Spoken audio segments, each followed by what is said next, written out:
Over the years, he has worked extensively across various forest divisions, Tarai East, Pithoragarh, Rudraprayag, and the Kedarnath Wildlife Division, where he has contributed significantly to the exploration, management, and conservation of wetlands in diverse ecological settings. Today, he will be speaking on the conservation of wetlands in Uttarakhand, management and challenges, and he'll be sharing his valuable insights from his field experiences. We are delighted to have you with us, sir. And I have a small request for our participants that if you could please don't, while the session is on, if you could just please mute yourself. And then if you have any comments, if you have any questions, we have a session after we have we'll have a brief session after the first speaker is done with the session, and we will have a question answer session after that. So over to you, sir. Thank you very much for joining us, sir, again. Thanks, Amir. Firstly, I would like to thank Uttarakhand State Biodiversity Board and the organizers for inviting me to talk on this important and valuable topic. And as we celebrate our International Day for Conservation of Mangrove Ecosystem, though in Uttarakhand we don't have mangrove ecosystems, still it is a form of wetlands. And in Uttarakhand we have different kind of wetlands, and each holds its unique value, ecological values, and most of the wetlands have similar management issues, management problems, challenges, and governance and management of wetlands is of crucial importance in today's time. So on these lines, I would like to start my presentation. I hope my presentation is visible to all. Yes, Yes, sir. sir. Yes, sir. Please Right. go ahead, sir. So as you are aware, ki in Uttarakhand, it is a hilly area, and we have different kind of wetlands, which some of them are of diverse ecological settings and altitudes.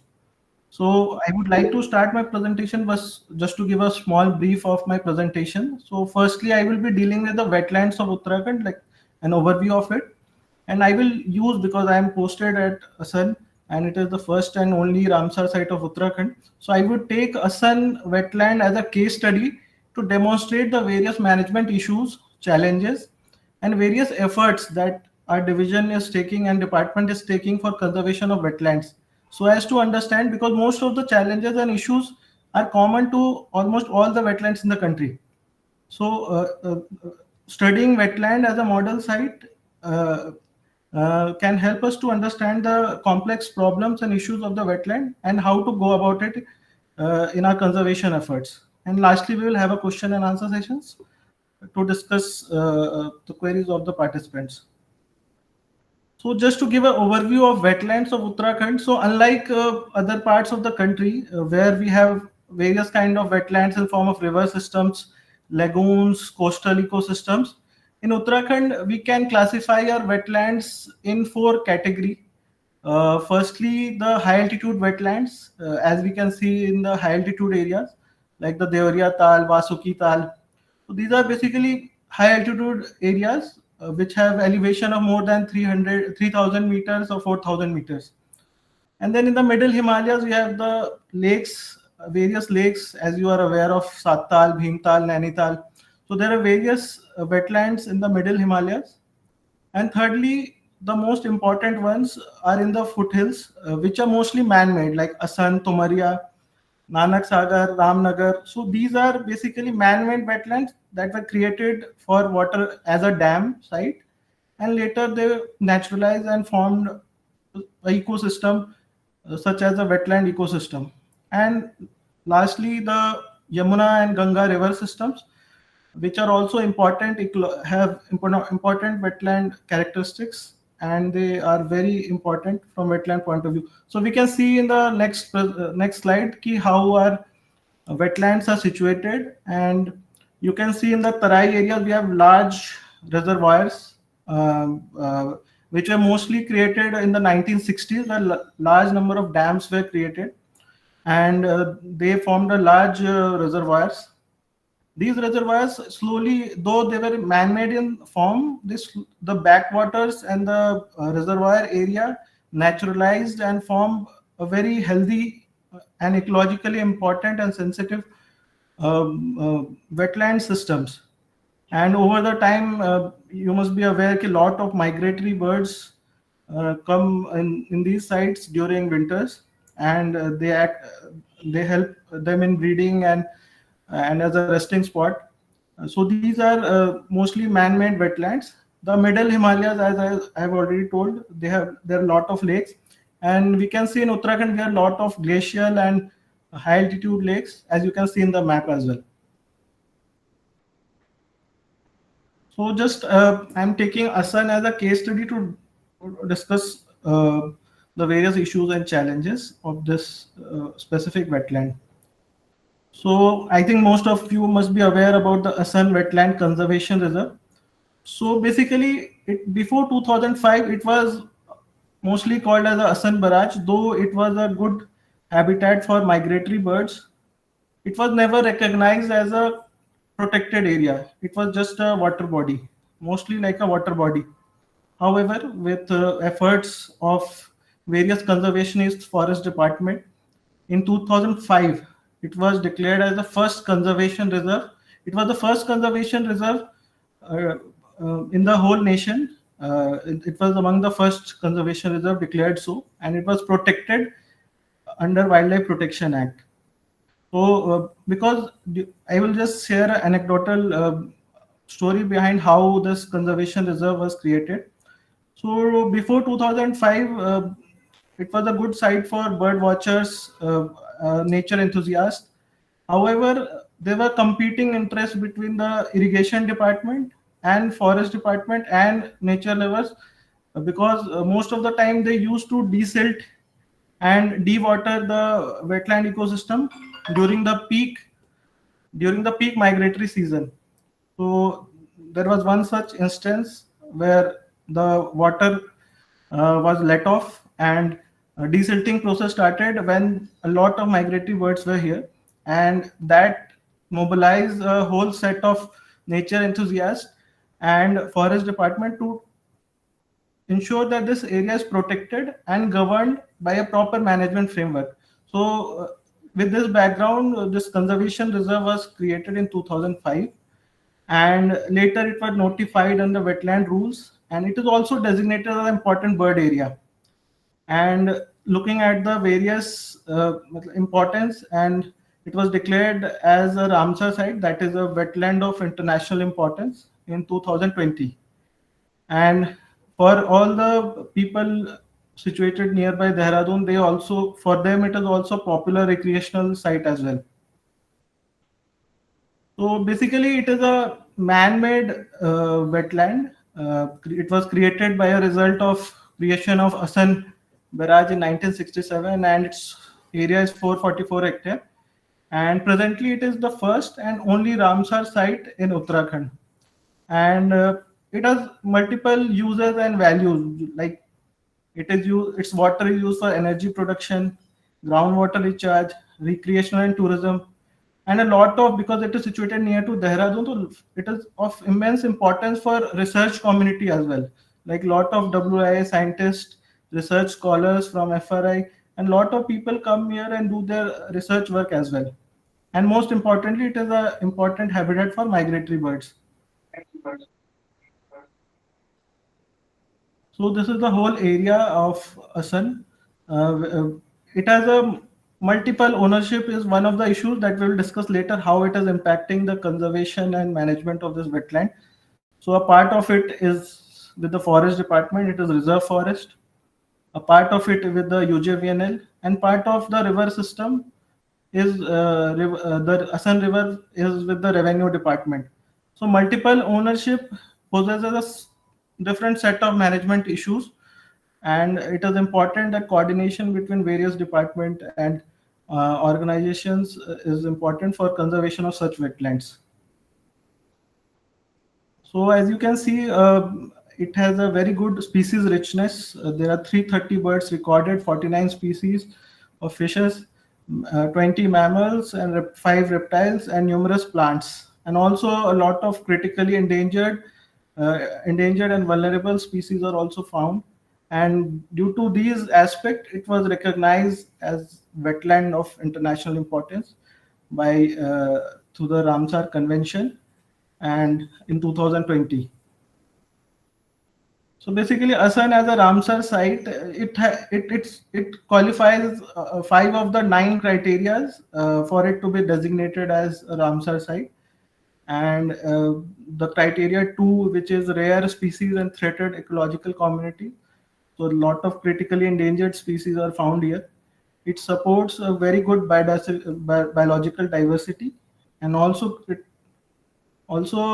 as you can see, 1% of the water bird population, that is of Rudy shelduck and red-crested pochard, is found in this area. And it is also fish spawning ground, which supports more than 49 fish species in this area. So basically, the reserve has a lot of human impact also, though it is a protected area. There is a barrage, there is a forestry training center, we have forest guest houses, we have GMVN resorts. And it is also the land use around this area is heavily impacted due to human interventions such as mining, agriculture, encroachment. Despite all this, this wetland holds immense importance from biological and ecological point of view. So this wetland, though a man-made wetland, has a very unique features. Like a part of it is the eucalyptus forest patch. A part of it is Yamuna bank system. Part of it is dense reserve forest area, and there is a reservoir part also. And we have also human decks, man-made decks of the barrage. So all this provide a mosaic of habitats for different species, different variety of birds to make it as a habitat. So now I just gave an overview of the wetland, Asan wetland, and now we will discuss and understand what are the management issues and challenges that we as site manager face during the management of this such kind of a wetlands, and what efforts we take to ensure a proper management of this such wetlands. So the first and most important issues in management of wetlands, the governance, administrative and legal issues. Mostly it is like the multiple ownership, like I discussed before. Most of these wetlands in our country face issues such as multiple ownership or lack of it. By lack of it means the wetlands are not recognized properly. Either they are regarded as wasteland, or there is lack of protection or recognition of it as a wetland. Or for such instance, like in Assam, we have multiple ownership. So like a part of it is a reserve forest, so a part of it is with the UJVNL and a part of it is with the revenue department. So as we have seen, forest department has been trying with a lot of effort for the protection of encroachment, illegal activities in the wetland. However, the area under the possession of revenue department has seen a lot of encroachment in form of agriculture-led encroachment, and there is always an issue with getting all the institutions on board for ensuring proper regulations and proper management of this wetland. Secondly, as I earlier discussed, the origin of this wetland. So there are competing interests of multiple user groups, like one of the instances like power generation versus wildlife habitat protection. So this is a barrage, this is a man-made site, and power generation is critical for UJVNL, Uttarakhand Jal Vidyut Nigam, which has under which this barrage comes. So they have a tendency that they always want the area to be desilted, water to be flushed out. However, that interest of power generation competes with the wildlife habitat, protection of the wildlife habitat for migratory birds, especially during the winter times when a lot of migratory birds are here. So these are various governance and administrative issues. That is one of the challenges in managing such sites. Second is habitat degradation. So a lot of grazing pressure, biomass cultivations, and cattle wallowing in the wetland areas.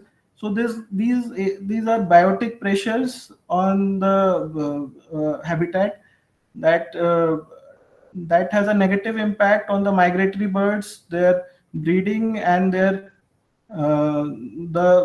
habitat. Also, some of the issues that we are facing over here and in most wetlands is mining and presence of industries and stone crushers in the very periphery. Just as you can see, a lot of mining activities is going on, and we can see a lot of migratory birds feeding in this area. So basically, a lot of protection is though provided to the notified area of the wetland. However, the immediate periphery of such wetlands, there's a lot of land use pressures, such as in the upper catchment we have a lot of pollution related problems. We have a presence of various industries in the very near periphery of these wetlands. Though those are not directly situated within the wetland, however, they have a very negative impact, and henceforth it is very important that the land use, the zone of influence basically is as much as given protection as much as the wetland itself. Next, as we see, is the habitat degradation due to siltation and weeds. So invasive weeds have become a major problem in the wetlands, especially in the foothills of Himalaya, where a lot of pollution as well as a lot of siltation due to erosion in the upper catchment, landslides brings a lot of silt to the wetlands that reduces the water covered areas. Secondly, the lot of invasive weeds brings a lot of habitat destructions, and also impacts the aquatic biodiversity of this area. So one of the opportunity we see due to these weeds is how to use these weeds for creatively to connect it with the livelihood opportunities. For example, a lot of wetlands in West Bengal have been using these weed extraction, mostly like water hyacinth, and using them for livelihood development of various livelihood products. So we need to see these weed as an opportunity so that they are removed, and livelihood of the local communities is connected with this. Uh, Tourism, traffic, and a lot of waste issues is one such problem that is that is a invasive problem for the whole state as well as most of the forest areas. But the issue becomes critical for the wetlands, where a lot of waste is being carried by the inlets and being deposited in the wetland areas, and has a negative impact, especially on the migratory birds as well.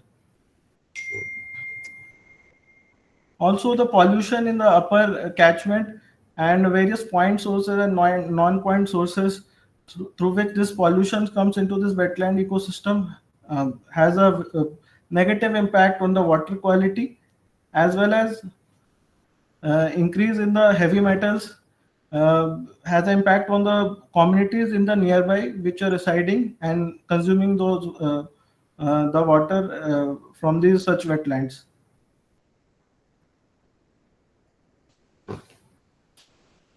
The next major issues that we face, and this is happening across the state, across the country, whereby a lot of these wetland areas are being encroached for agriculture uses. This is mostly because these are fertile lands.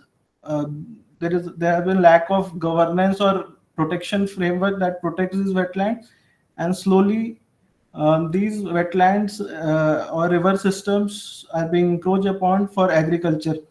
You can just see the 2010 picture, satellite imagery, and compare it with the 2024 imagery. Where you can see a lot of agriculture is being done in the river systems. At one, it has multiple negative impacts. For example, one is that loss of habitat for the migratory birds. Secondly, a lot of agriculture waste and a lot of use of pesticides and other fertilizers is being washed away and brought to the wetland bodies, and this has negative impact on the wetland, and it also promotes a lot of weed growth that again has a cascading effect on the overall wetland health. Apart from this, one of the issues by which we are unable to connect community and create awareness is lack of ecotourism content for the tourists who are coming to such important high footfall wetland destinations. People mostly see it as a recreational site rather than understanding the ecological and environmental importance of that. We are unable to educate or make people aware about the wetland ecosystem or the wetland values that this wetland has to offer. So a lack of ecotourism content for the tourist is another reason for by which we are unable to create awareness among the community, and also because a lot of tourists are coming but the local community is not able to benefit from this, so their connection or their interest in preserving and protecting the wetland is also less. Also, most of this wetland also face issues of irregular and absence of dedicated funds for their management. However, recently we have seen that the government has come up with various schemes and have given enough importance to preservation of wetlands through various schemes like Amrit Dharohar, and we are slowly seeing that lot of legal protection is being also provided to such wetlands. Now, we have seen a lot of such management issues, and this is mostly common. I would say that most of you will agree that this is common to most of the other wetlands as well. So now I will just state what efforts that forest department is doing for this wetland, and how we are planning to come up with various projects to ensure a science-based, evidence-based monitoring system for our Assan wetland. So basically, with the protection provided to Assan wetland as a conservation reserve, so we have a Assan Reserve Management Committee that has from the forest department, from local village communities, local to discuss various. So this is also a mandate given through wetland management rules also, whereby district level wetland authorities are to be created in each of the districts. And I think this is a good step for management of wetlands and giving them due importance from the ecological point of view also. So you can see that in 2006, a management committee was formed, and it regularly meets and discuss various issues related to wetland. And this also helps in bringing different departments and helps in better coordination and interaction between various departments. Also seek feedback from the community and engage them meaningfully in preservation and protection of the wetland. Also, for better management of the wetland, because this is also a protected area, we are mandated by Wildlife Protection Act to have a management plan for having a long-term strategic planning for preservation of management. For other wetlands, it is required by wetland rules to have integrated wetland management plan for each of the recognized wetlands. So managing a wetland through a scientific document with clear-cut prescriptions and guidelines helps the site managers to have a long-term view in protection and management of the wetlands.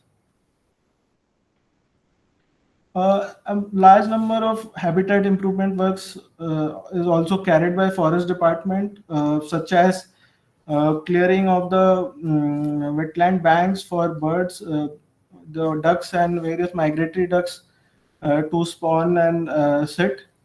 Various watchtowers are being created, removal of weeds and creation management of mud flats. A lot of patrolling activities and waste management activities is being taken up. Similarly, in order to promote ecotourism, department also conducts various festivals like Wetland Day, bird festivals, and also encourages various event-based tourism, so that the nature lovers and local communities are bring together in conservation of these wetlands. The conservation of wetland is not possible without the engagement of the community in the near vicinity, because a lot of problems as well as the benefits of the wetland is to be accrued to the local community. So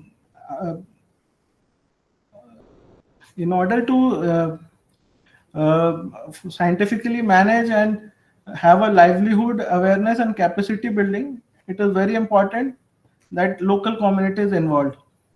So these are various work that we have been doing for protection of the wetland, and there are certain works that is in progress. So we have sent a proposal to NMCG for scientific management and community-led wetland management system. So it is very important because wetlands are very complex systems. It is very important that they are managed in a very scientific way. And for that, we have sent a proposal and we are doing certain works for a scientific management of this wetland, which has 5 components basically. And we are working in a holistic approach. One is the wetland inventory, assessment, and monitoring system. Second, because most of this wetland needs to manage through proper planning with assessments and for carrying out various management activities. So that is the second component. Third is development of nature education and ecotourism facility. Fourth is the livelihood awareness capacity building. And fifth, one of the most important critical challenge in today's era is institutional waste management pollution abatement system. So I would just go through and just help you understand what we are looking at and how the complex problems that we discussed earlier can be managed through a scientific approach. So the first component, there are only few wetlands that are managed very scientifically in a very in an evidence-based manner. Some of these wetlands are Bhoj wetland, Chilka wetland. So we are moving on those lines to make Asan a model wetland site, which has a wetland inventory, assessment, and monitoring system.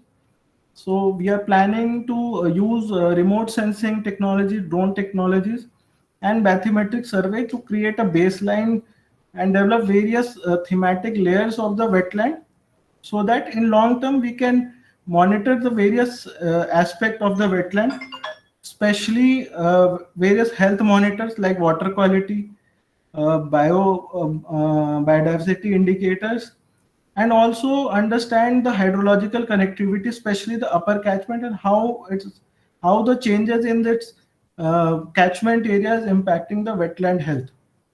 So this is the one component in which we are working.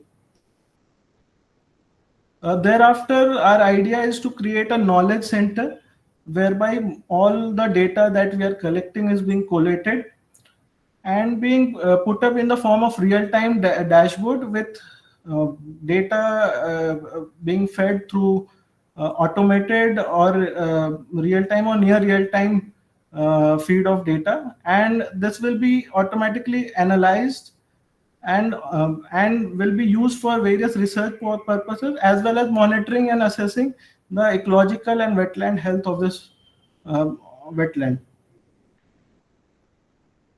The second critical component is that of integrated planning and documentation.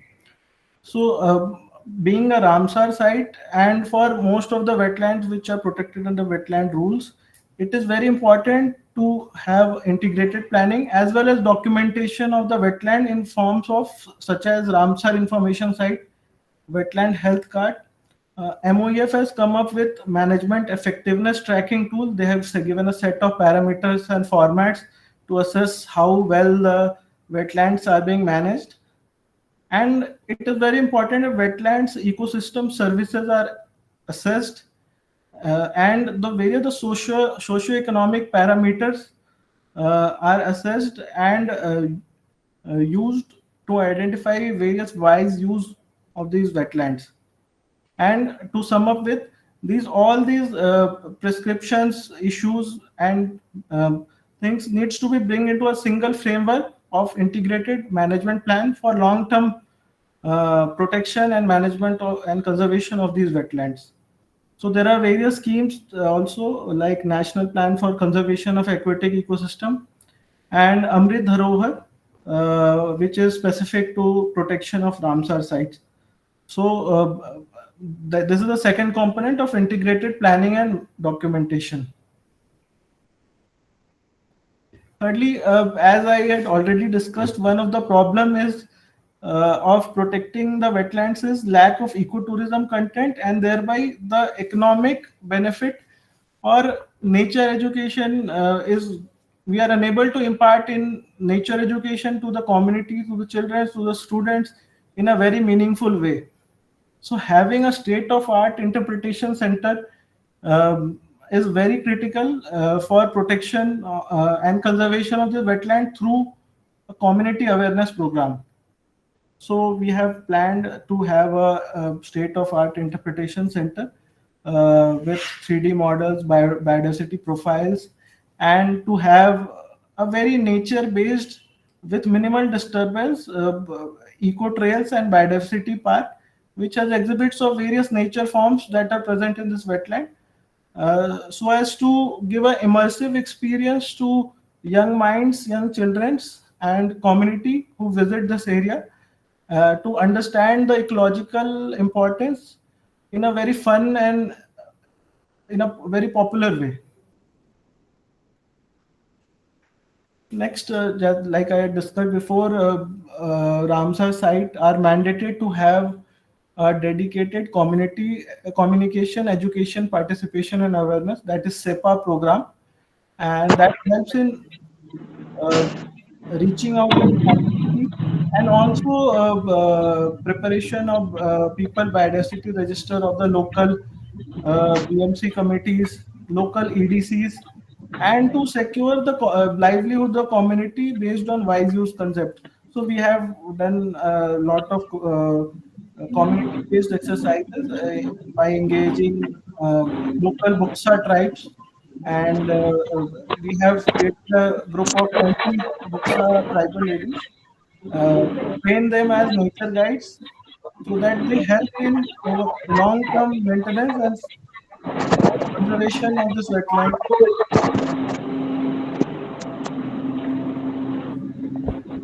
Hi Akash, could you just mute yourself, please? Akash?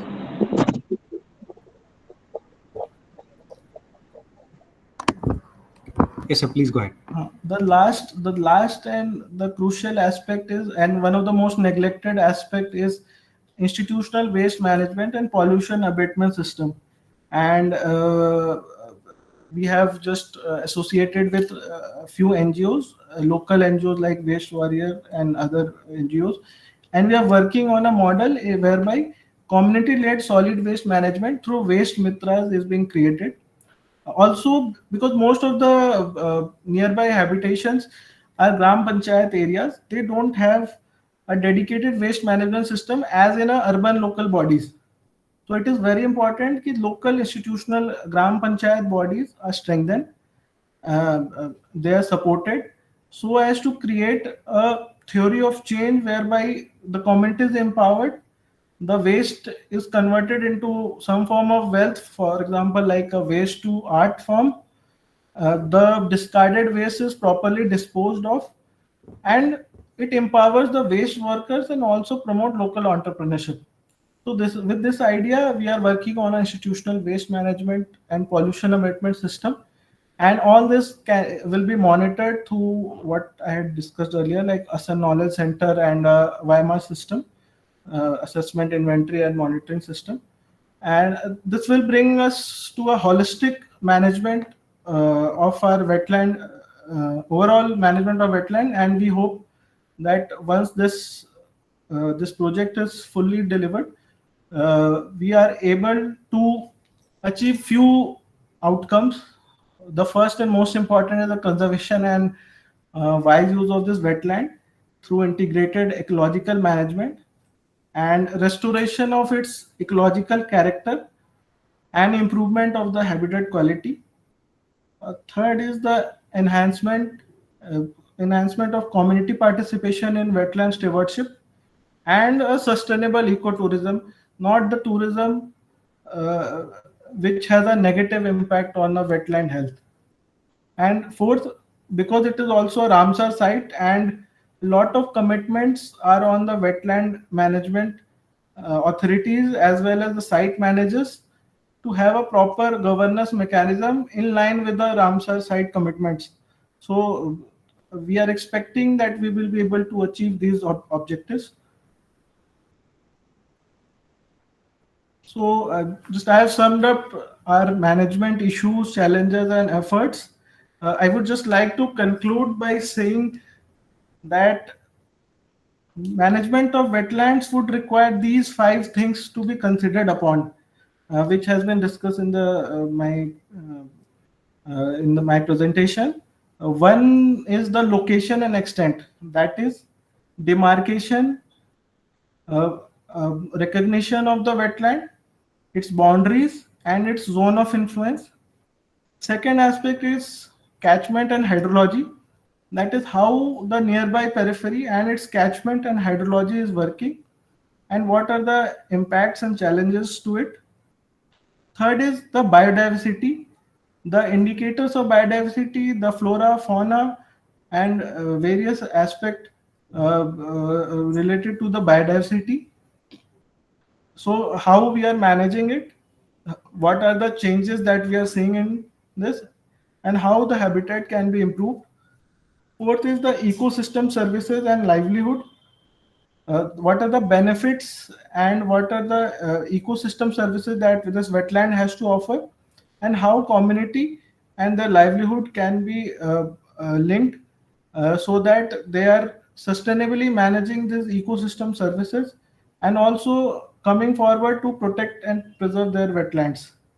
And fifth, the most important, institutions and governance.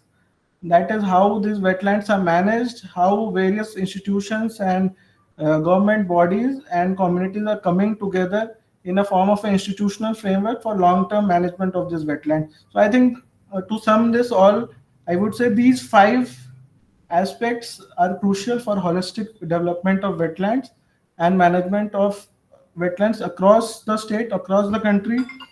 And we have been planning a holistic approach for management of this Asan wetland, which is the only and first Ramsar site of Uttarakhand, and we hope we will be able to achieve our expected outcomes, and we hope that Asan will act like a model site for other wetlands in the state, and we are able to demonstrate to community and people how wetlands have to be scientifically and managed in a very by involving the local community as well. So I would like to conclude my presentation, and I would request if there are any questions, I would love to answer them. Thank you so much, sir. So I'll just quickly go to the chat section and see if we have any questions over there. So the first question we have is from Ravi Vibhavasu. So he's asking that, so can we use the weeds like carrot grass as the raw material for the fabric companies? So this is a very specific question. We need to get in touch with the experts, because there are a lot of weeds that are found, and they have been successfully demonstrated to have use as fibers. However, the critical question arises whether doing extracting the fibers or making them as a livelihood product is economical viable or not. So, and also to develop it as a product, it is very important to ensure a proper system, like a production system needs to be developed, whereby raw materials adequately available, processing, and to develop it as a product which has a significant value for the consumer. So that whole chain has to be developed, and I think a lot of institutions are working on this. I think some expert agencies need to be consulted for this particular characters. So I had this question in the mind. Since you said that there are multiple stakeholders involved in, there are multiple ownerships. So, and how is Forest Department, I mean, navigating through these administrative issues and hurdles while managing the wetland? So, like I already said, we have a management committee. We have a district wetland authority, which is chaired by district magistrate. Also, because if you see that wetland management, the onus of protection of wetland management has mostly been led by the forest department, and there is a lack of support from other departments like revenue department or for example irrigation department, though they have significant stake in wetland. That wetland mostly from point of view of production, energy production. A lot of time we take help of court judgments. We have seen that we have a lot of court litigation and NGT have come into picture and putting a lot of pressure on government agencies and institutions. So we take help to also sometimes to pressurize other agencies to ensure compliance of wetland regulations. Exactly. We use these management committees and forums to bring all the committees together, and the crucial important thing is to recognize the wetlands first. Second, to develop an integrated management plan for these wetlands and getting it approved, and that will give a statutory backing for implementation of regulation guidelines and acts. Thank you. So there's some another question from the Aparna Suresh is asking, sir, what about the pollution status analysis with special focus on microplastics? Has the department doing it or like planning to do it? So as I told you, we have sent a proposal to NMCG, and the proposal of which the 5 components that we were discussing. So our proposal has been through in June, and we are going to roll out this project. And one of the components that I discussed was WIMA system, that is wetland assessment, inventory and monitoring system, in which we will be assessing the wetland on various parameters, which includes water quality, biodiversity indicators, pollution indicators, your various flora, fauna, and various indicators like bird counts, aquatic fish diversity. So these are various parameters. So there is a NMCG document. There is an NMCG wetland monitoring document, which specifies what are the parameters that are to be monitored, how they are to be monitored, what the frequency will be for monitoring them. So we are developing a protocol for sun. So the first thing will be to develop a baseline. So collect all the inventory data and including remote sensing data, bathymetric survey, hydrological parameters. So we will create a baseline, and we will develop a protocol at what frequency which parameters will be measured. Some will be daily, some will be weekly, some will be annually. So those all will be monitored. They will be fed into our data acquisition system and dashboard, and that can be also used by various researchers, scholars for their various studies and research. And this will give a picture of the trends, various trends, and how various aspects in the wetland and periphery areas are impacting the wetland health. And that will help us in taking various mitigation measures as well. Exactly. So this another question, like you said, there is a lot of pollution coming from the industrial areas nearby. I mean, like you have mentioned Selakoya, etc. So are there like any collaborations which are underway with the local industries, or say for pollution control board to, to do their, to do some studies and to mitigate this kind of the kind of pollution that is being dumped into the Assam Conservation Reserve?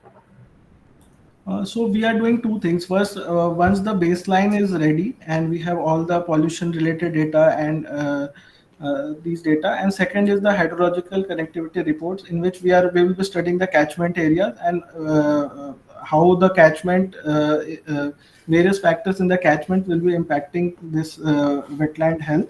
So based on that, we will plan a strategy when the hydrological connectivity report is there. So we will be able to pinpoint and identify problem areas.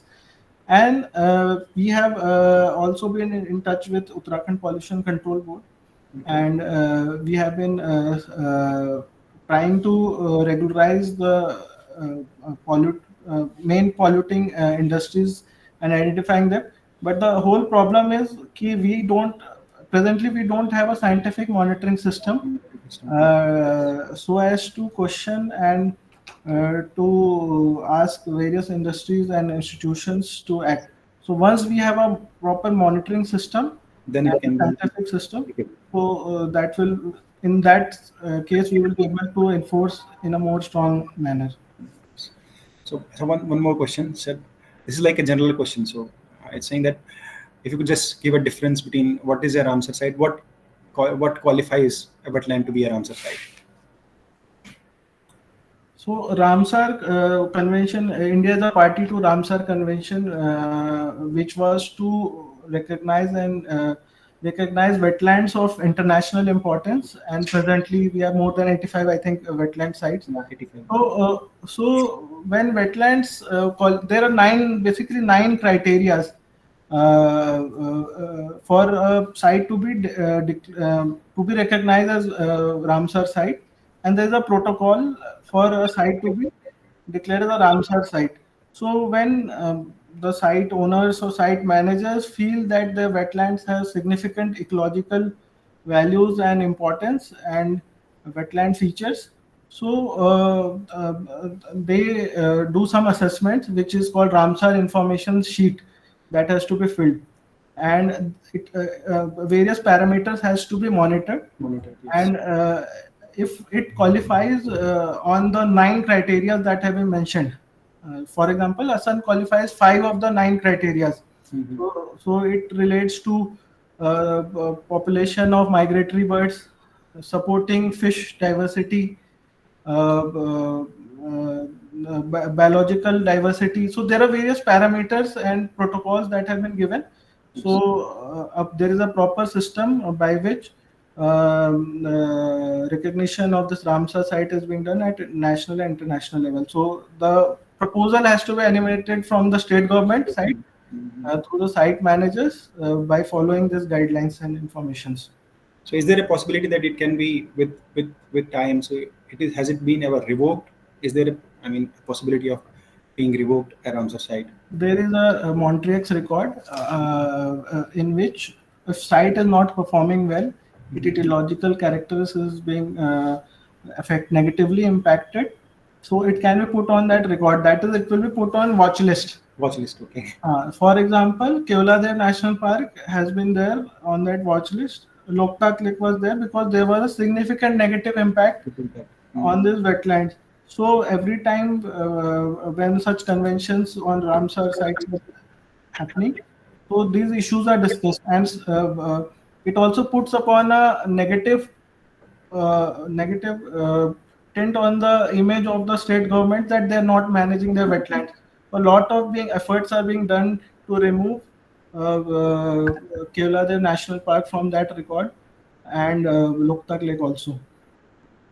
So, thank you very much, sir. So there have been certain 2 or 3 questions now. It's like they are join. I mean, they are related to each other. So everybody's asking about the community. So it's like, what is the role of local communities to in protecting the wetlands? There is another question. It's like, is like providing them some sort of alternate livelihood is going to be of help. And then there is another question. So this is Dr. Ramkumar Lodi saying that I have worked on the conservation and management of Dihala Lake. Most of the land of the lake is revenue, so villagers do not support it. How to sort out that problem? So that's what he's asking. So I thought like these are like interlinked questions. So first is the livelihood aspect. Yeah. So livelihood aspects, see, a lot of time for Assam as well. One of the problem was from in 2005 when the conservation reserve was declared. It was constituted as a protected area. There was a lot. It brought a lot of enthusiasm among the people and local people that it has been declared as a conservation reserve, the first conservation reserve of the India, and among the first conservation. So a lot of interest was there. Forest Department also created a lot of EDC, Eco Development Committee of the nearby community. We did a lot of activities for them. However, that didn't translate into economic benefit from them. So that created a sense of disillusionment that this wetland will bring any economic benefit to them.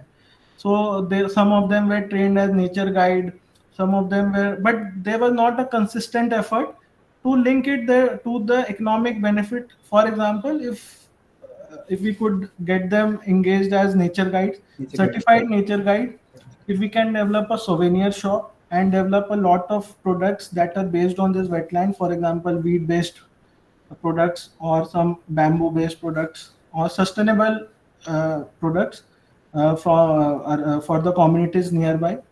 Also provide proper marketing to them, proper branding to the Assam wetland. So if we are able to connect the economic benefits, and also because see, there always will be negative impact due to use of this wetland or protected areas due to grazing or negative impact of pollutions and waste littering. However, if the community feels that protecting this such wetlands is in their interest, for example, if they are deriving benefits, economic as well as social benefits of these wetland, they themselves will come forward and in protecting this. So that is very important, that we are not just talking in terms of awareness as such, but to link it directly to their economic benefits and livelihood. Wonderful. And the second question was with respect to revenue land. Na? Yeah. So see, that I discussed. That was the first point. That is one of the major issues. But recognizing, so it is very important for departments to, especially the forest department, to come forward in ensuring that these wetlands are recognized. See, revenue department or other departments always see that any sort of additional protection provided to the area will hamper the development of this area. So that will bring restrictions to some activities like development, like road, bridges. So that it will be antithetical to the development needs of the government. So that can happen. So that is why they're always resistant to any sort of additional protection being accorded to such wetlands, especially if they're in revenue areas. Yes. So it is very important that we are able to bring community together. For Assam also, see, there was a lot of resistance also when it was to be declared as a conservation reserve from irrigation department, and still because the local community and nature lovers of Dehradun district, they came forward because they recognize the importance of this wetland as an important bird hotspot and bird habitat for migratory birds, and they came forward. They had the forest department, and even the local the political leadership was saw this as a good opportunity to develop it as an ecotourism site.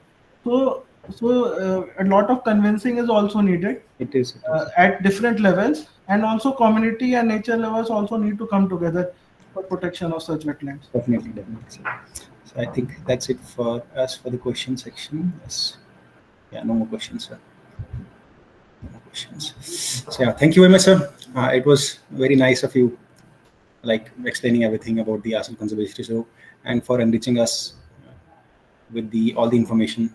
And it was such an informative session. Your insights into the management challenges, conservation efforts, and the ecological importance of this one of the it's been a beautiful place. I have visited it so many times, and it has truly added a lot of depth to today's discussion. And it's inspiring to see the proactive steps being taken by the forest department under your leadership as well to preserve Uttarakhand's only Ramsar site. And we appreciate your time, your valuable contribution to this webinar. Thank you once again, sir, for sharing your expertise with us. Thank you very much. Thanks. Thank you, sir. Over to you, Ria.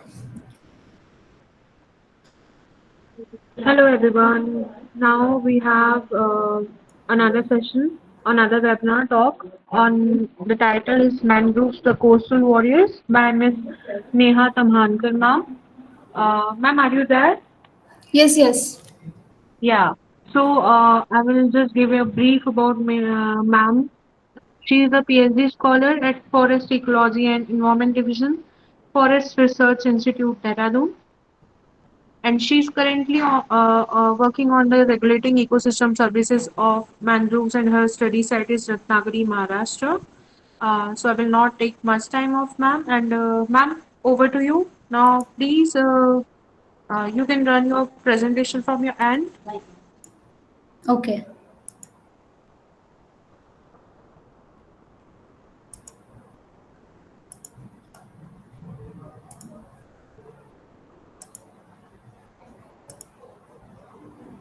Is it visible? Hello? Yes. Yes. Please go ahead. Shall I start? Yes, okay. Yeah, it's visible. Okay, so good afternoon, everyone. I'm Neha, Good and currently I'm working on regulating services of mangrove ecosystem, and my service site is Ratnagiri. But today I will talk about mangrove, the coastal warrior. So first of all, happy International Day for the conservation of the mangrove ecosystem. And the day is declared by UNESCO in 2015 through Man and Biosphere program to highlight the critical role of mangrove, which they play in both ecological and socio-economic systems. And this year, the theme for Mangrove Day is protecting wetlands for our future. Mangrove forests. So they are situated at the intricate junction of a land and sea. They are salt tolerant and they support biodiversity and they provide key ecosystem services for tropical and subtropical region. They are highly productive and ecologically diverse. Our India is blessed with the 4,900 square kilometer of mangrove, which has 34 true mangrove species.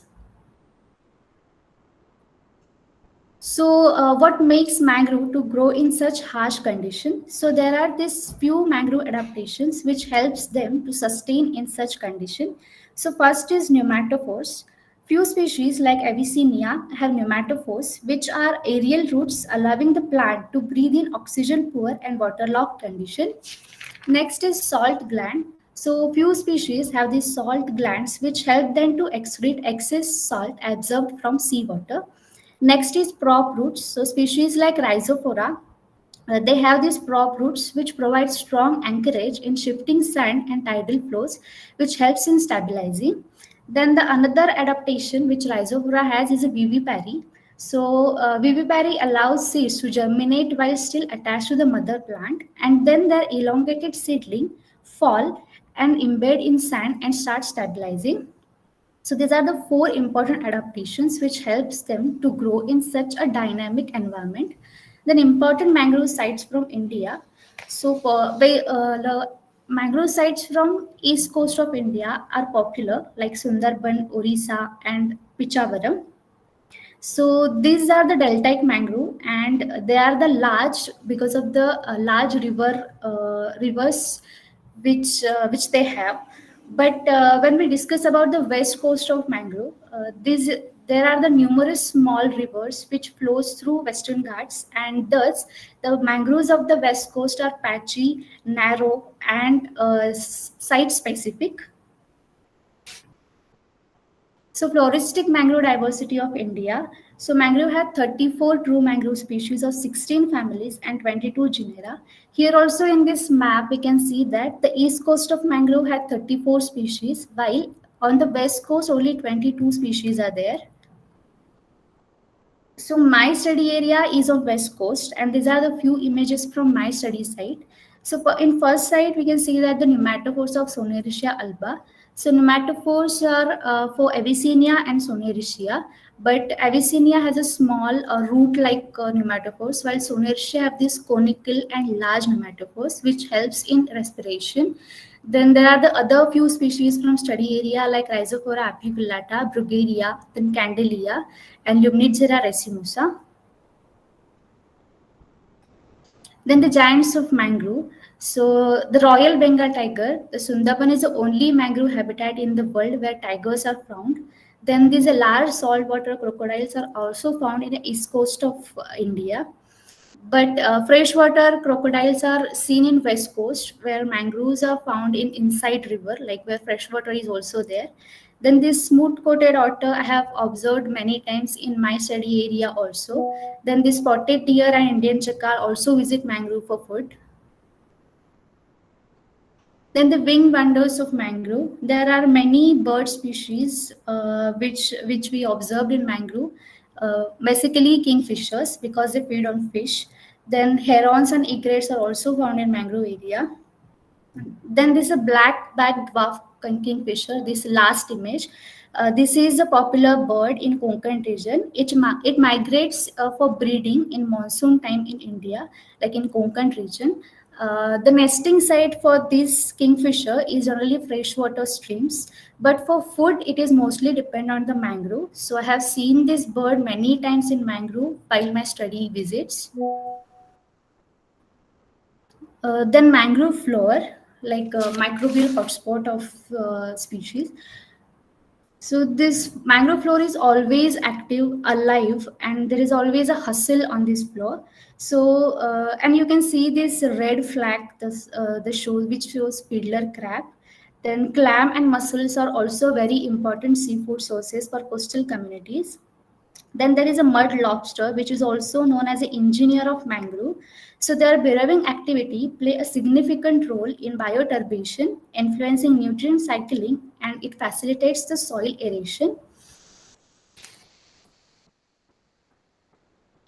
So coastal warrior. So mangrove have played a role in natural hazards like tsunami 2004, super cyclones, Mumbai massive floods, and Nisarga cyclone in 2020, which was an eye opener for mangrove conservation. The mangrove act as a natural buffer by absorbing wave energy, reducing wind speed. Their dense root system protects our coastline, making them coastal warriors. Then the another important thing about mangrove is the numerous ecosystem services they provide. So they are popularly known to provide a seafood like crabs, prawns, mussel, clams, etc. They also provide fuel wood, timber, honey, and medicinal plants. They provide cultural services like ecotourism, recreation, spiritual and cultural significance, education, and research opportunities. They provide a regulating services like a coastal protection, carbon sequestration, water filtration, and climate regulation. Then mangrove and fisheries. So mangrove enhance fisheries by producing nursery grounds, shelter, and food for juvenile fish, crabs, and prawns. Their roots support spawning, improving water quality, and boost fishery productivity. So fishery is a like important occupation as like agriculture for the coastal communities. So mangrove play a very important role in this fisheries sector. So valuation, like expressing a benefit in a monetary terms, highlights its significance and makes it more impactful and important. So highest ecosystem service value is reported for the mangrove ecosystem. There was one study conducted by Ramesh et al. In 2022. It says that the average total economic benefit of a mangrove's goods and services of India's mangrove is about 9.5 lakhs per year. per hectare per year, and the total mangrove ecosystem value of India's mangrove is 53 crore rupees per year.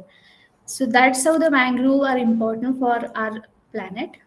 Then this is a small case study conducted by me during my internship. So study was to understand the economic valuation of ecosystem services, and I have carried out this study in Anzarle and Songaon village from Ratnagiri, where Mangrove Foundation, Forest Department of Maharashtra have established a mangrove ecotourism project. So I have considered the few ecosystem services like fishing, crab catching, tourism, carbon sequestration, storm protection, and non-use values. And the result says that the Anzarle, the established ecotourism site, generates 93 lakhs per year of income, while the another site, Songav, has a main activity is a fishing, and it provides 54 lakhs per year. But the village Songav has a potential to be established as a good ecotourism site. Then the second study. So after that, the ecotourism project is established in Songav village by government of Maharashtra, and this village is known as a village of crocodiles because of the freshwater crocodile it's seen in this place. So the result says that project has a great potential in boosting economy by creating jobs, generating income, and supporting local communities. And it supports the Sustainable Development Goal 8, 12, and 15 by covering decent work, consumption, and life on land.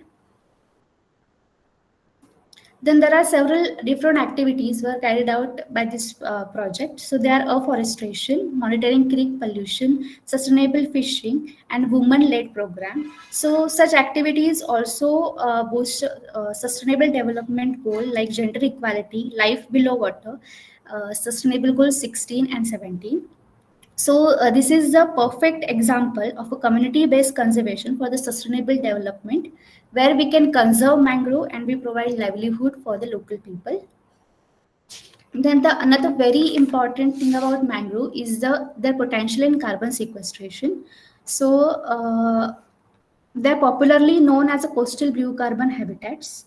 The large total photosynthesis and slow decomposition rates makes them the best ecosystem which sequester carbon. Their anaerobic environment and high below ground biomass also enhance the carbon sequestration rate. Then these are sessile crabs present in mangrove. They help in litter consumption and litter burial, which helps soil carbon burial, nutrient cycling, as well as soil aeration. The crab burrows alter topography and sediment grain size of the mangrove and helps to aerate the sediment. Then the blue carbon potential. So mangrove are considered as a tropical carbon rich forest, and they have the mean whole ecosystem carbon stock of 950 tons per hectare on average, which is 3 to 5 times larger than the mean ecosystem of any other forest type. So it highlights its importance as a carbon sequestration and how it helps in regulating our climate. So coming to the drivers of mangrove. So these mangrove are at risk, and there are different drivers and different threats to the mangrove like habitat loss, extreme weather, overexploitation, sea level rise, pollution, and poor management.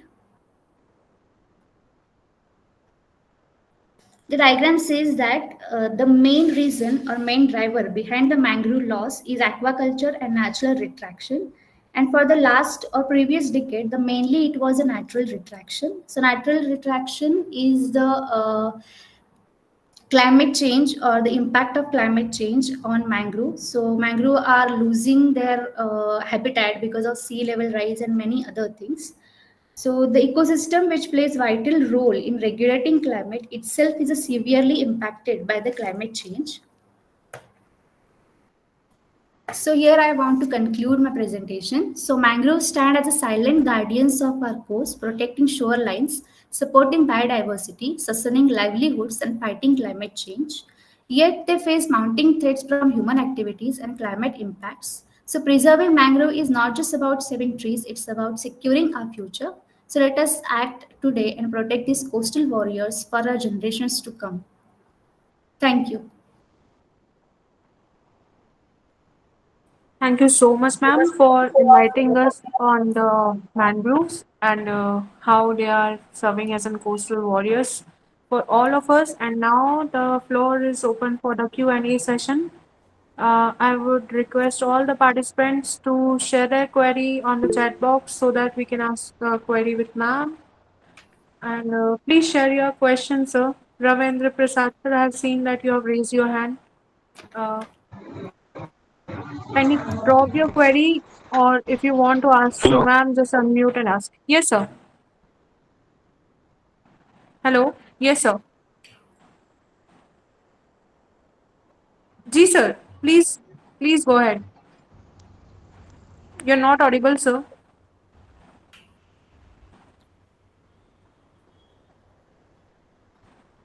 Oh, I think.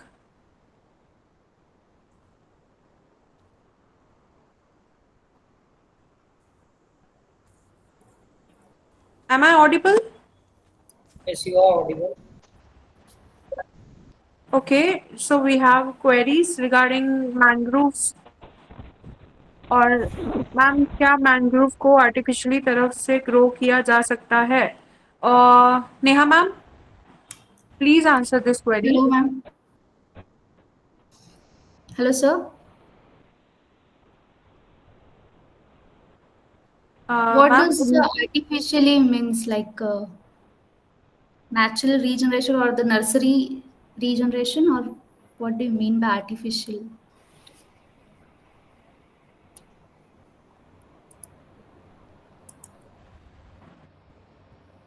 do we have another question for ma'am? Do climate change and global warming have any effect on the mangroves, and if yes, how?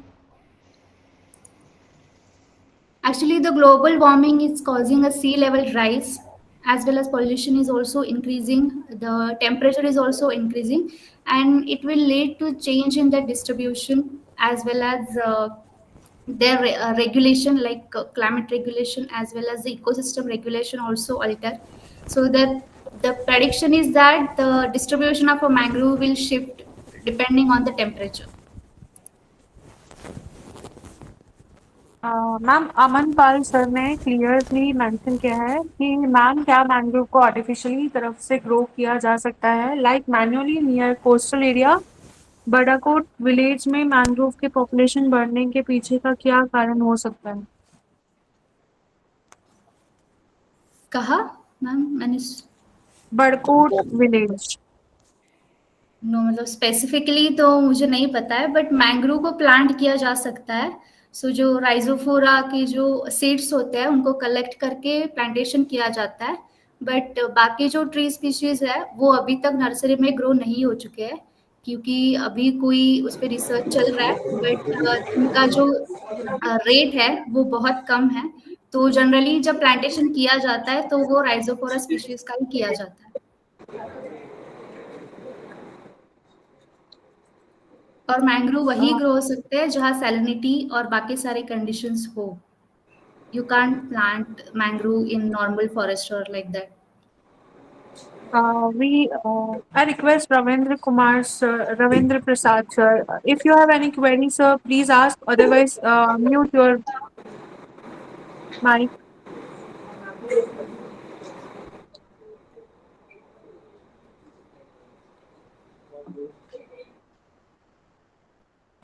Ma'am, it was amazing presentation by you. And do we have another query? So, ma'am can answer your questions. Or okay. Ma'am आप अगर कुछ अपने and से add on करना चाहें या हमें और कुछ शेयर करना चाहें तो please go ahead. I just want to thank for this amazing opportunity, and I'm glad to present here. Thank you so much. Thank you so much. Thank you so much, ma'am. So we have a next presentation by Dr. Barik, sir. Sir will talk on conservation, restoration, and wise use of Ganga floodplains wetlands. And Dr. Saroj Kumar Barik sir has 12 years of experience in the field of wetland conservation and management. Currently, he is working as a wetland expert in the Department of Environment, Forest and Climate Change, Government of Bihar. He has published 19 research publications and is also a member of the editorial board of several scientific journals. Earlier, he worked with the Chilika Development Authority and international organizations such as the World Bank and UNICEF in the field of water management. I welcome Dr. Saroj Barik, sir. Thank you for the entire Over team. to you, sir. Nice Uh, conducting.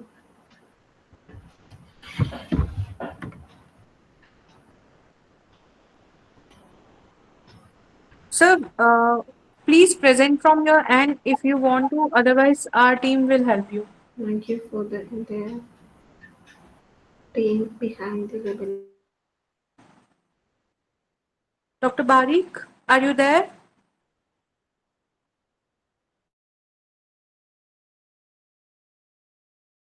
Uh, FRI team, kindly connect with sir.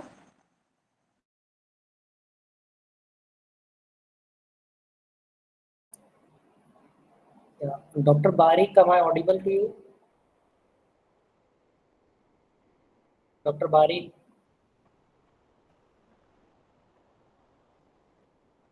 Okay, let me just connect to him.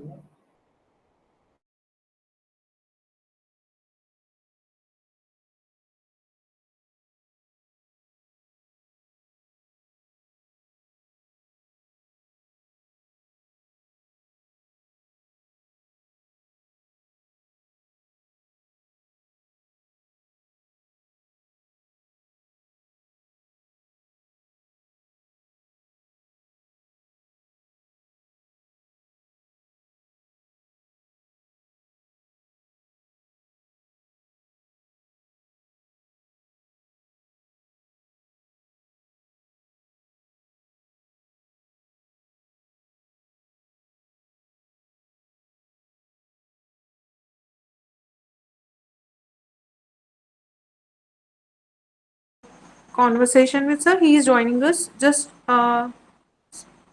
give us 2 minutes. Dr. Bari, are you there?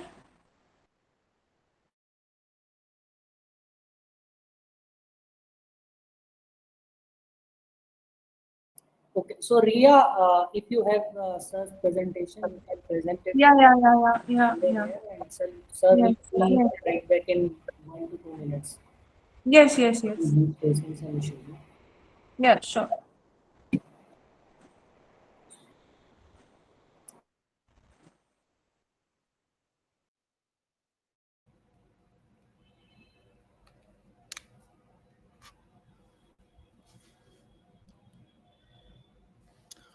Uh, Good afternoon to all. Already you have, sorry.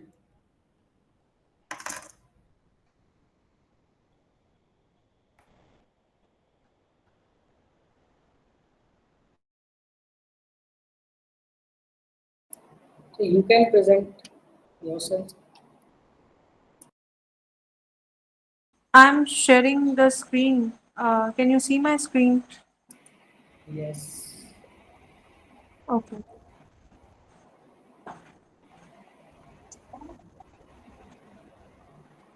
So please start your presentation.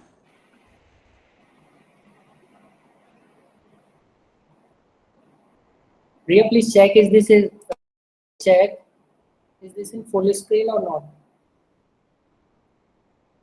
It's in full screen. I have shared it. Okay.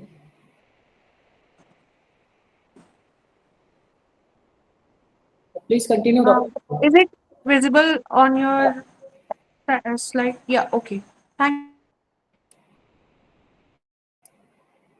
Yes, you can start, Dr. Bari, if I'm audible to you.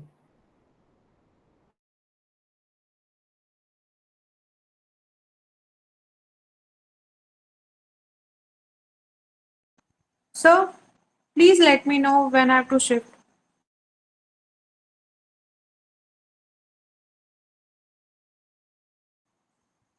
Dr. Barik?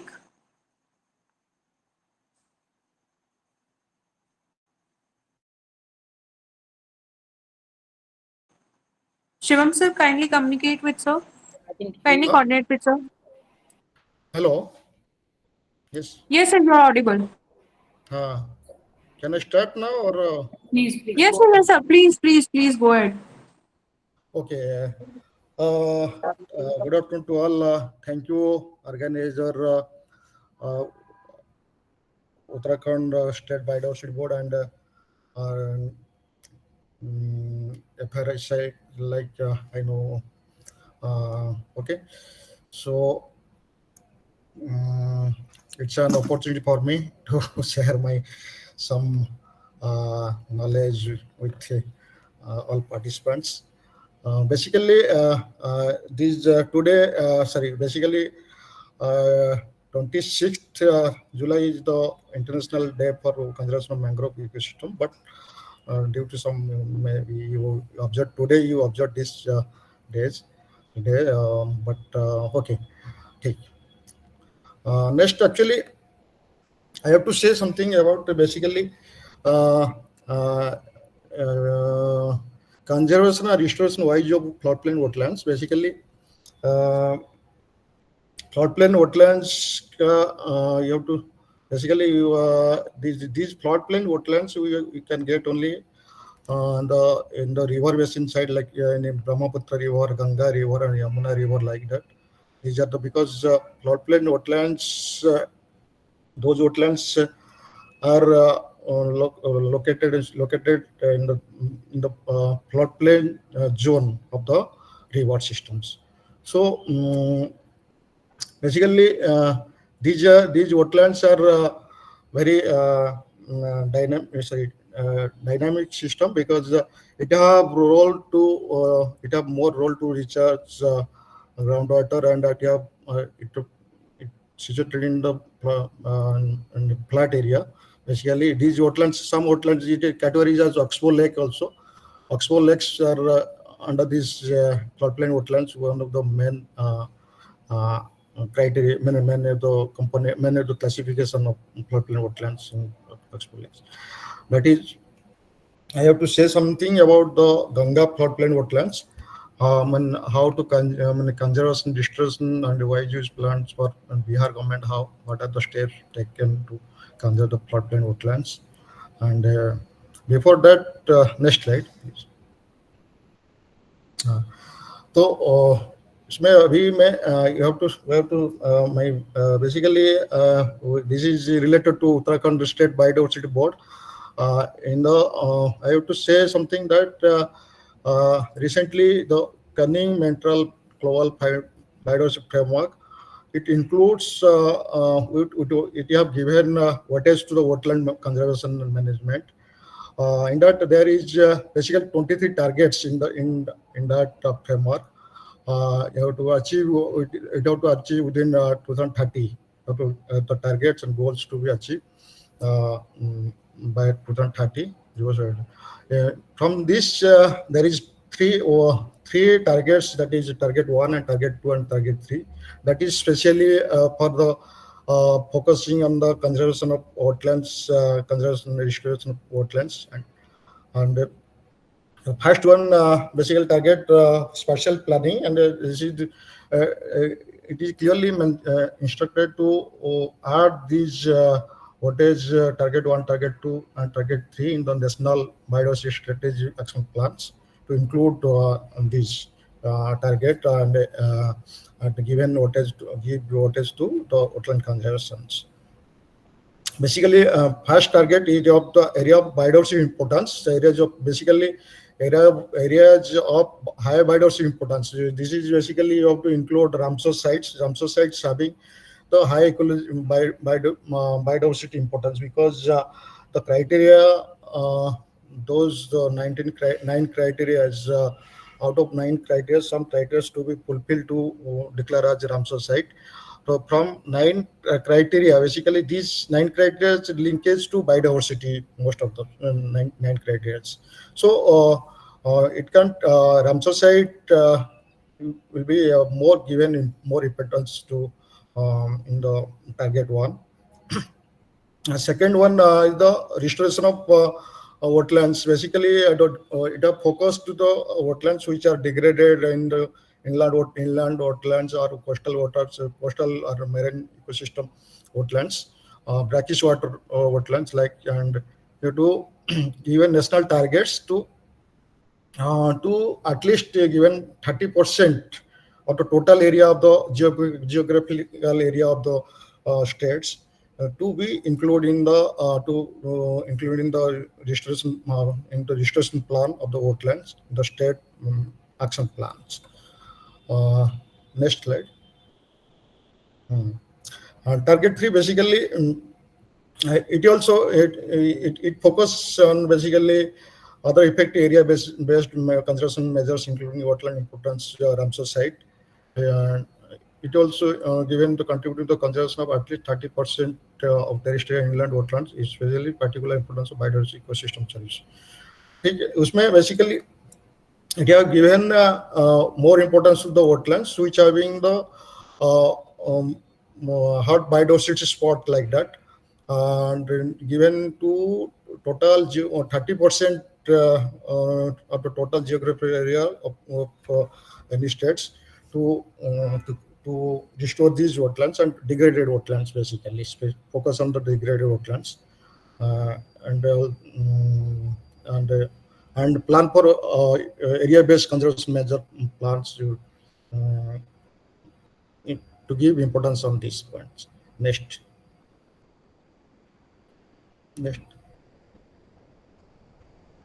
slide, please. This is the following points to be included in the national establishment national. So these points should be included in the national, including national biodiversity state action plans, and this is the guide framework. Accordingly, the state biodiversity action plan will be include these points also. Establishment national wetland inventories. We have to include the wetland inventories data based of biodiversity action plan. Commitment to restore given number of kilometers means how much kilometers you have to cover to restore the river system. Suppose in case of river, you have to measure it in kilometers, and in case of wetlands, you have to measure in hectares. How much government should be take commitment to restore these degraded wetlands. Identify freshwater key biodiversity areas and development of river lake basin management plan. You have to include the integrated. In case of river, you have to plan for develop river basin management plan. In case of lake, also you have to currently NPCA National Plan Conservation Aquatic Ecosystem. That is, it is focusing on the preparation of integrated management plan of wetlands. You have to include in this biodiversity action plans. Systematic conservation planning analysis for fresh education of other systems, and also it should be include national adaptation plan, disaster risk reduction component also to include in these parts. A climate adaptation and mitigation plan also. Next slide. So basically, you all are knows about the definition of the wetlands. But I have to show only we have to. There is a number of definition of wetlands you can get in Google. But in the Ramsar site, Ramsar Convention having this definition that is mentioned here only. On the areas of marsh, it is also accepted by the Wetland Conservation Management Rules, 2017 Government of India, that is the rules of Government of India. It includes this definition in the rules also. We have to accept this wetland definition because already it is in rules, so it is included in the rules. I have also given some idea about first. Initially, I given some idea about the floodplain wetlands. Floodplain wetlands are the wetlands which are hydrological connected with the groundwater aquifers, river ecosystems, and act as a flood mitigation It acts as a sponge like to mitigate the floods, and also to act as a substructional slow the subsurface flows of the rivers. Like floodplain water reaches down to the lynch area. But you have also one characteristic to in lynch region also it has capacity to recharge the groundwater, the floodplain wetlands. Next slides. So secondly, basically we are all educated and are all known about the wetlands. Why do we? But the common people, in case of those peoples are not associated with conservation of wetlands. How to define them and how to convince them to conserve the wetlands. So before that, you have to give some idea about what are the ecosystem service we are getting from in day-to-day life from the wetlands. So in that angle, you can convince them. So in case of you all known about these points, basically what it have the capacity to water supply, drinking water supply, some wetlands. In case of dams, human-made dam that is coming under the human wetland, but human-made dams in reservoir. These are the source of drinking water supply. In case of also these are the source of source of water for the agriculture purpose also. In case of in the form of food also, we are getting biomass cultivation like that. In case in Bihar also, water chestnut and makhana like that we are getting under fish. Fish is the in the form of food also we are taking in day-to-day life. It have also service to purification of waters and detoxification of waste matters. It have own capacity to purify the waters, and it have in floodplain wetlands. Basically, these are the having the to control the floods, flood controls. Mitigation of climate change and climate wetlands are the habitat for high. Also, wetlands have the capacity to conserve the biodiversity and also to make a hotspot of the biodiversity. But in case of good habitat for the biodiversity conservation, right? Next slide. So to conserve these wetlands and conserve and manage these wetlands, Government of India having some rules, regulations. Without rule regulation, cannot conserve and we can conserve and manage. So in case of you have to give some prohibited activities, like some activities to be allowed and some activities to be regulated. Otherwise, you cannot control to the people's and in this angle we have number of modification of the amendment of the wetland conservation rule. First it was wetland conservation management rules was published in 2010. After that it was amended to 2017. These rules includes the national environmental policy, terms of convention, wetland definition, national conservation plans, like that. These rules based on the Basic Environmental Protection Act 1986. So there is a number of one national scheme also is running in the Government of India, that is National Plan for Conservation Aquatic System, NPCA. This is the scheme for funding to conserve and manage the wetlands in the states. It have different name. Before it have it is currently it have named the National Plan Conservation Aquatic System. Before that, in that time of rules do that thus its name was National Wetland Conservation Programs. Like before that, its name was National Lake Conservation Plan.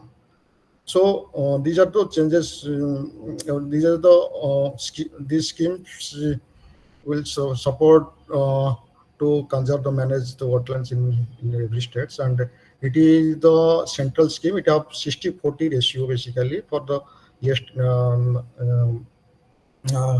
normal state, and in the case of northeastern state, it have 90 and 10 ratio.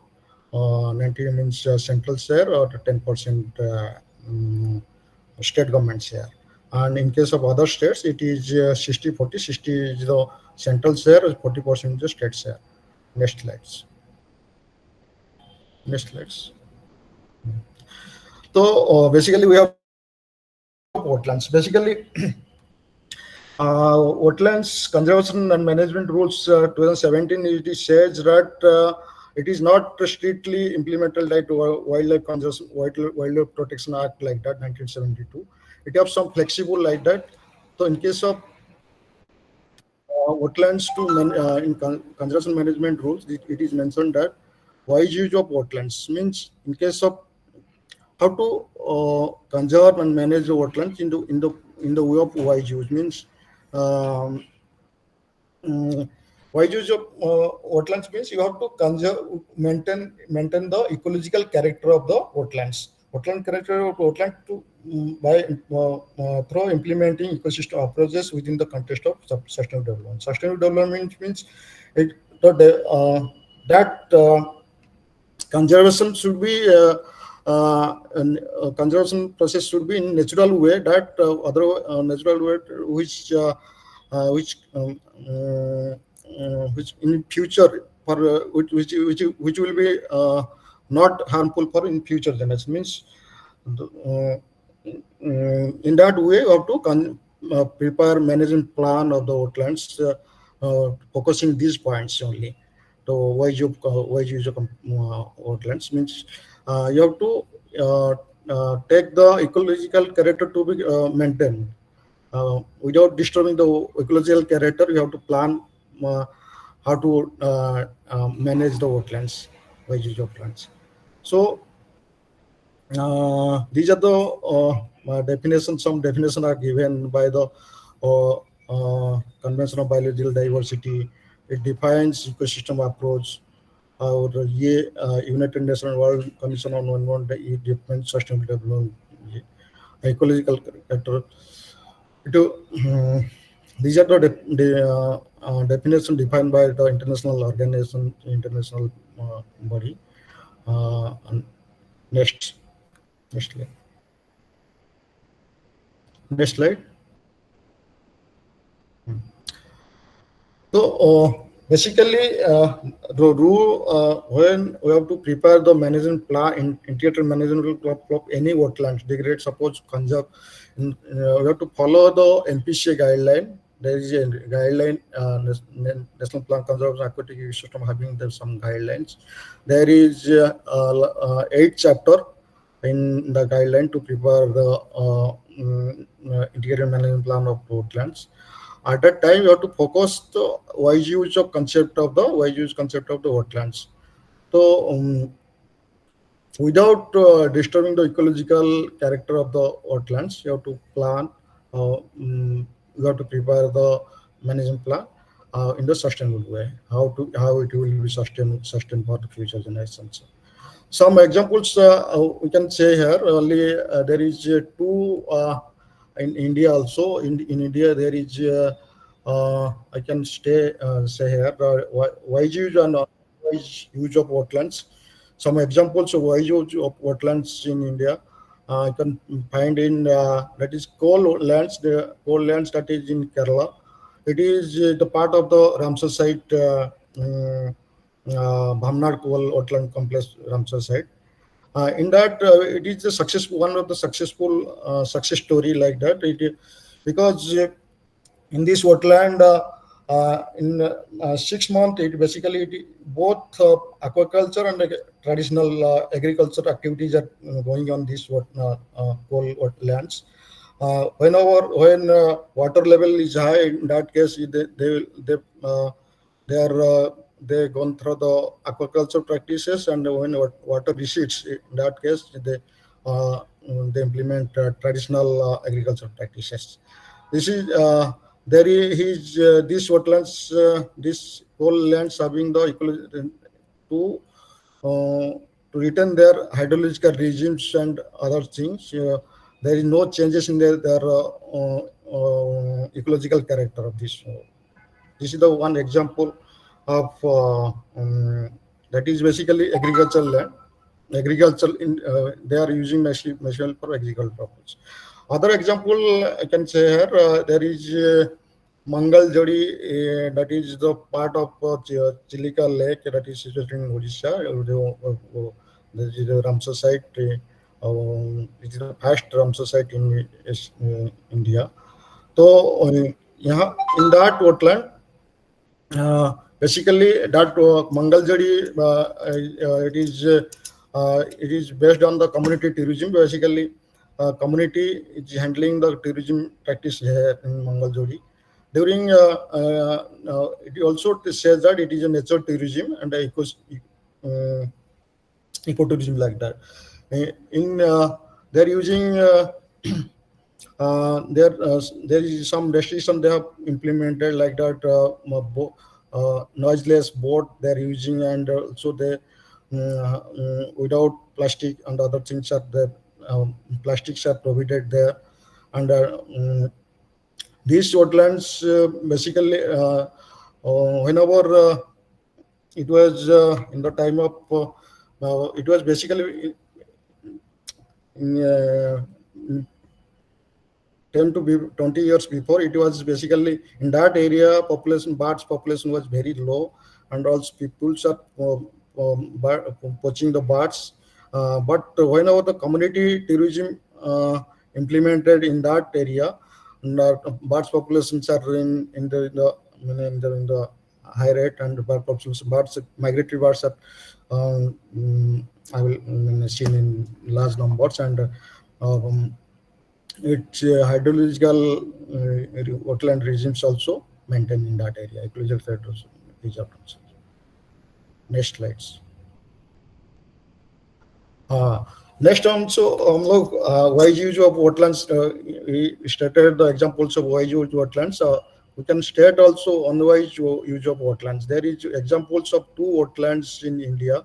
That is, one is aquaculture in Kolluru, that is situated in Andhra Pradesh. It is also Ramsar site designated in 2002. Initially, in that wetland, it has more this wetlands having the ecological character is very good, was very good, and ecological character was very good in the sense of it. There is large breeding population of spot pelicans are observed earlier. But in the case these wetlands having the peoples are using on aquaculture practice are going on in heavily, and these wetlands changes its hydrological region from time to time. It is one example of unwise wetlands in India that is situated in Andhra Pradesh. Next wetlands, this is Loktak. This is also a Ramsar site, and it declared in 1990, and it is situated in Manipur. And these wetlands also have the ecological character changes due to the hydropower generation activities that are going on these wetlands. This is the example of unwise use of wetlands in India. Next slides. Next slides. So now I have to say something about the conservation management. How Bihar state government, Bihar state wetland authority taking care of the wetlands and taking care of conservation manage the wetlands in Bihar. Basically, initially it was wetlands are declared notified as wasteland in Bihar, but in the year of 2020. Bihar State Wetland Authority it resolved this issue, and then it changes to wetlands. It comes to the wetland categories, and I have to say the total out of total geographic area, 4% area is covered with wetlands in Bihar. What is Bihar? But next slides. Next slide. So for conservation of wetlands, conservation management of wetlands in Bihar State Wetland Authority start initiate basically it have start initiated in 2020 after COVID. After COVID, they have started initiative to conserve wetlands basically. Before that, there is some little bit work was going on, but actual work was started in 2020. First, it have plan for the basically we have plan for connect the wetland mitra. Lagbhag we have connected 900 wetland mitra in the state. Also, we have conducted a number of stakeholder consultation meeting with the wetland mitra, and also last year in 2025 also we have promoted to them and conducted one training workshop in the day of World Wetland Day, and senior persons are attended, and also Honorable Minister, State Minister also attended this meeting. And also we have got two NPC scheme project basically, that is one district in Buxar district in Bihar, that is and there is we have got some schemes from funding from this project, and also we have got an NCG funded project, that is we have already completed one first phase wetland survey under the NMCG project. That project was basically the conserving sustainable management of wetlands in Ganga floodplain, wetlands in Bihar.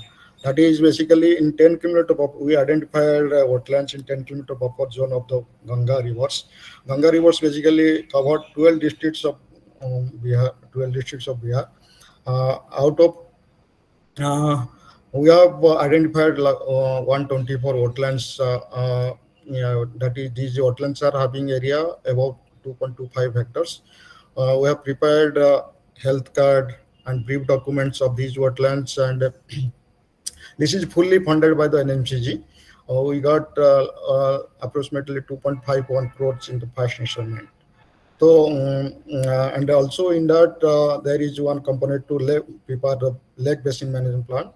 There is these wetlands cover the 3 sub-basins in the Ganga basin.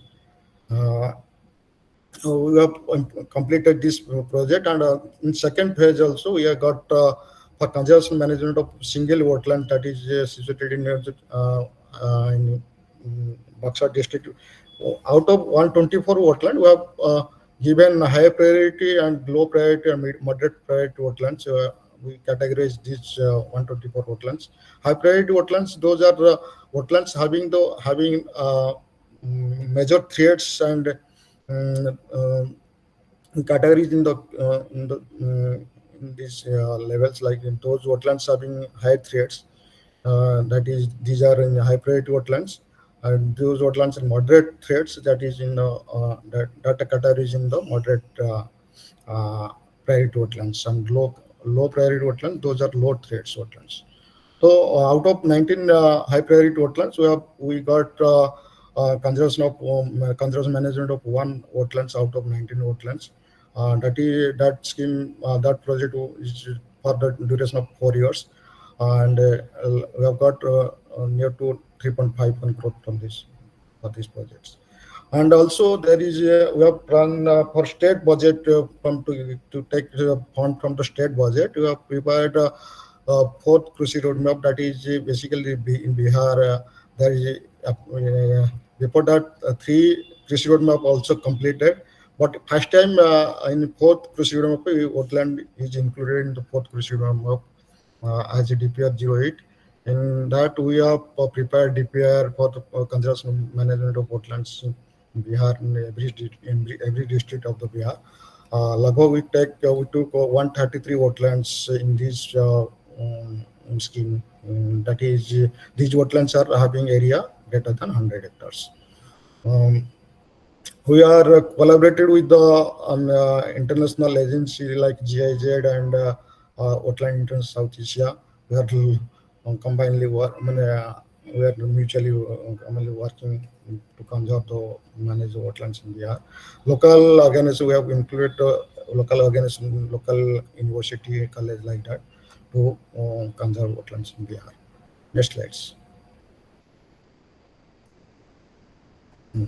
So some parts I have to say some findings in this the first phase projects of the NMCC project. Basically, in that project, I will discuss we have identified 124 wetlands. We have prepared the brief document health card of these wetlands. Prepared also lake basin management plans, and also we have to take priority to notify 19 wetlands under the Wetlands Conservation Management Rules 2017.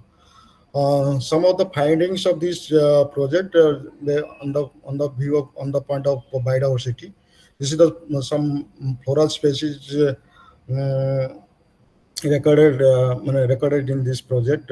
These are the basically we found the submerged hydroponics are more dominantly emergent hydroponics are dominant to the system in Ganga floodplain wetlands, and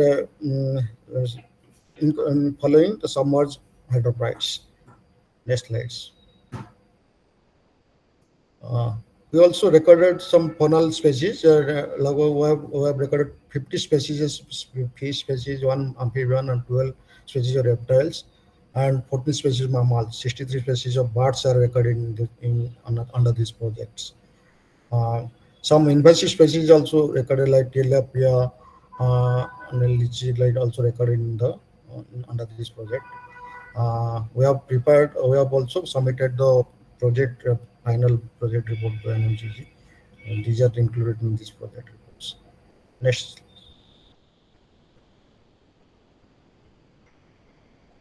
These are the findings. Next slide. These are some we have basically in the Ganga basin we have it have divided into 3 sub-basins. Sub-basin 1, sub-basin 2, sub-basin 3. This is sub-basin 1 is Gandak, sub-basin 2 is Kosi Bhagirathi, sub-basin Ghagra confluence to Gommati. Accordingly, there is identified some hotspot of biodiversity. It is mapped in the the total. These are the hotspots located in this. These are the just findings I give you shared. Next slides. The major threats recorded in this project, basically, whenever we prepare the rapid ecosystem assessment service of these wetlands, we have also prepared rapid ecosystem 124 wetlands. In that time, we have observed those field. These are the field observation observed in that project. Basically, we have find some illegal mining also occurred in these wetlands. Solid dumping. These are common land encroachment. These are common threats to all over the world, India, I think, like that. But illegal mining is the major threats in Bihar, basically. Land encroachment, and these are some recommendations to conserve and wise use of floodplain wetlands. Basically, management of floodplain wetlands as corridor for species migration and dispersal. So, basically, for the purpose of conservation and wise use, you have to prepare some management. We have to include the floodplain water as corridors for species migration, because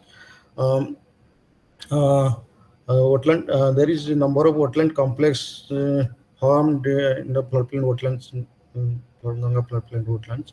For conservation species migration, there should be maintain a corridors for species migration. So, adopt landscape planning and restoration protection of key migratory and dispersal of routes of fauna. Strengthening policy framework, cross-sectoral coordination, and community involvement. Basically whenever we survey these wetlands, we observed some recommendations. Basically, without community involvement, we cannot conserve these and wetlands, because most of the wetlands are falling in the rural areas, and people are practicing um, agriculture activities, more agriculture activities are going, agriculture and fishing activities are going. In that case, you have to involve the community to conserve these wetlands. Otherwise, you have to show some interest of community and involve them to conserve these wetlands. There is also one community reserve which is also in declared in Bihar, that is in Bogavil, situated in Katia district. It is basically managed by the community. There is committee constituted to conserve these wetlands. Sir Mukhia is the chairman of this community, and they are practicing also traditional. You have to give some recommendation to practice the traditional knowledge, like traditional fishing, traditional agriculture. You have to implement this. These are one type of nature-based solutions. Also, because these are floodplain wetlands, it is the most probable of getting the invasive aquatic macrophytes. For this, you have to prepare some action plan to control this invasive aquatic. Promotion of best practice of sustainable fishing. Sustainable fishing, because many of the wetlands are being under the fishery department. Their fishery department and also people are. These are the these are tender. These are processed with thorough tendering. So people who got the tender, they are they're using they're using invest sorry seeds, hybrid seeds and other thing. So in that case, you have to get prepare some sustainable fishing management plan to protect to um, to stop the aquaculture practice in the illegal structure. Nextly, you have to focus on the preparedness area-based management plans, because there is site based on the basis of site. You have to identify the threats, and both threats and other things are not common to all wetlands. So in that case, you have to focus on the site specific management plan. These are the recommendations to conserve floodplain wetlands. Uh, just some my field observation and also my experience. I share this. Thank you all for listening this presentation. Oh, Lucia, please. Go ahead. yes, sir. Thank you so much, sir, for the enlightening talk on Ganga and floodplains. Now you. the floor is open for the question and answer session.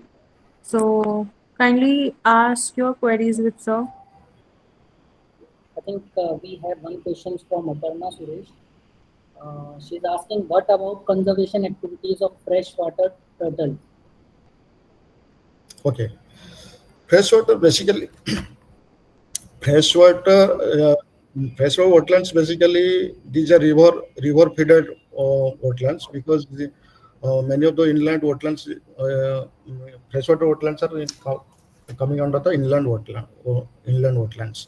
So conservation of these wetlands, you have to take priority try to maintain the hydrological regime of these wetlands too, because these are connected. Basically, initially it was connected with these are oxbow lakes. Basically, maximum freshwater wetlands are oxbow lakes. It is the part of the rivers. In that case, you have to take the initiative to connect, uh, maintain the inlet outlet of these wetlands. Uh, Inlet outlet, focusing on the maintaining the inlet outlet of these wetlands, and also you focus on the preparation of invasive, how to control the invasive aquatic macrophytes, like that.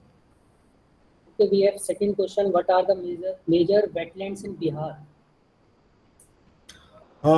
Major wetlands, there is 6 sanctuary. Basically, one is Kawatal wildlife, sorry, Kawatal Bird Sanctuary, that is situated in Begusai district. It is also Ramsar site. Second is Nagi Dam Bird Sanctuary. It is also a Ramsar site. an active bird sanctuary, and that is also Ramsar site. And it is these two are situated in Jammu district of Bihar. Gogaville is the one of community resort, and it is also conservation. Some parts are conservation, some parts are community. One is Barela Lake, that is situated in Vaishali district of. It is also a bird sanctuary. And Kusasra Astan, it is one bird sanctuary. These are the bird sanctuary bird sanctuaries. Other than bird sanctuaries, we have also more other wetlands. There is Sariaman Lake, that is situated in Betia, West Champar. That is, we have proposed these wetlands, Betia, Sariaman Lake proposed for Ramsar sites. And also there is Bogaville also. We have proposed Bogaville for Ramsar site to ministry. We propose Gokul Jalasa, that is situated in Bexar. We propose for Ramsar site. Very soon, these three wetlands will be declared as Ramsar sites. Bihar will cover 6 Ramsar sites. Bihar will achieve 6. Already three Ramsar sites. We have 3 in the stage of proposal. Okay, Dr. Bari. Actually, I have also one question to you. Where to find databases of degraded wetlands in India, and what are the steps should be taken to restore them? Okay. The degraded wetlands, we have to find out we have surveyed like last in the NMCG project. We have found 19 wetlands. These are in degradation on the basis of high threats and ecosystem service, and on the basis of you have some calculation like that. So accordingly, in every state also you have to take these steps to find out the degraded wetlands. Accordingly, you have to take measurement management action how to restore these wetlands.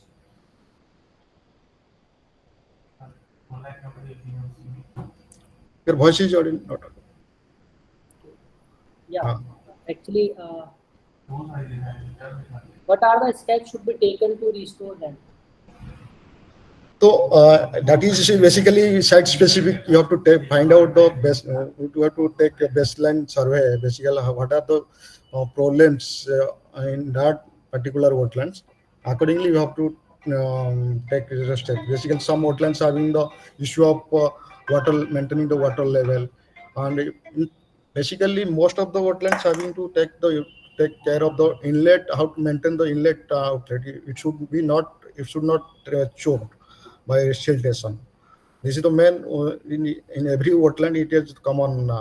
Otherwise, you have in some wetlands having the issue of encroachment. Encroachment is the issue because in some wetlands having the people are practicing agriculture using heavy fertilizers and pesticide like that.